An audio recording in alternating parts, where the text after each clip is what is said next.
Ya ampun. Apa saja bisa mengalir di sungai yang kotor seperti ini? Sampah, bangkai, hingga kotoran manusia atau hewan.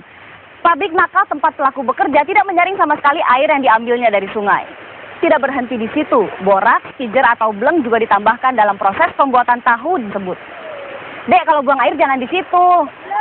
Udah kebelet. Mamanya mana mamanya?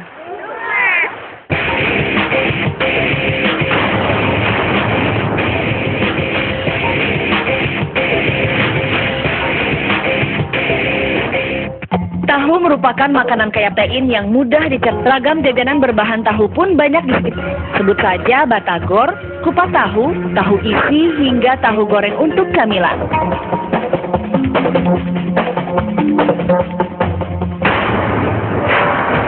Namun di tengah kepopuleran tahu, kami, tim reportase investigasi menemukan produsen curang.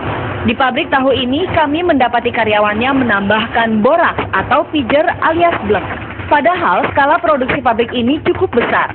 Dalam sehari mereka membutuhkan 3,5 kuintal kedelai untuk membuat tahu dan tempe.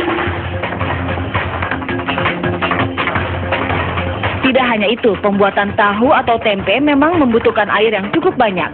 Seperti untuk proses perendaman kedelai agar kedelai mengembang dan perebusan. Namun celakanya, air yang digunakan di pabrik ini sangat tidak layak.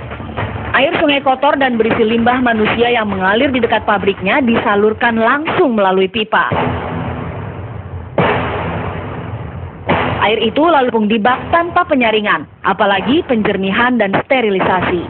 Salah satu karyawan pabrik itu mengaku jika menggunakan air jernih, pembuatan tahu justru gagal.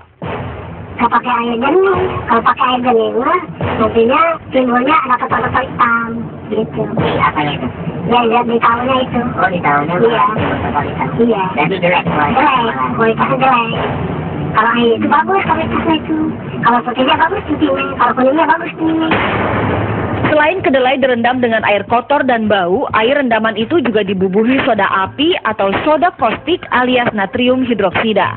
Padahal zat kimia ini disebut soda api, lantaran bila bereaksi dengan air menghasilkan efek.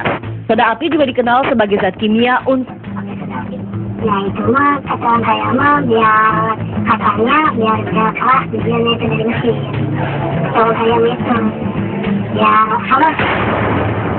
Sementara itu, boraks atau pijer alias bleng diakui cebong ditambahkan pada proses pembuatan tahu, agar bentuk tahu bagus, kenyal, dan tahan lama. Cebong mengaku sebenarnya ia kaget dengan cara kerja pabriknya sejak pertama kali masuk kerja di pabrik ini setahun lalu. Apalagi Cebong menyimpan cerita pengalaman buruk.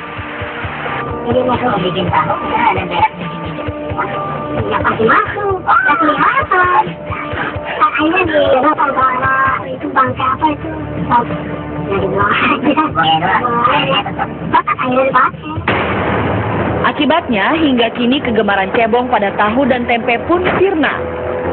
Ya kami sehari berani makan. Berani makan, sampai sekarang nggak berani. Dari penelusuran di pabrik Cebong tersebut, kami Cebong yang berlaku curang segera mencapnya.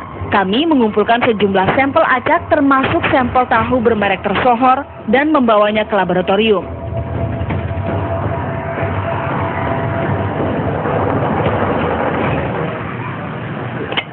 Jadi takut makan tahu? Jangan khawatir karena masih banyak pedagang jujur di sekitar kita. Kami akan kembali dengan tips ini, Mbak.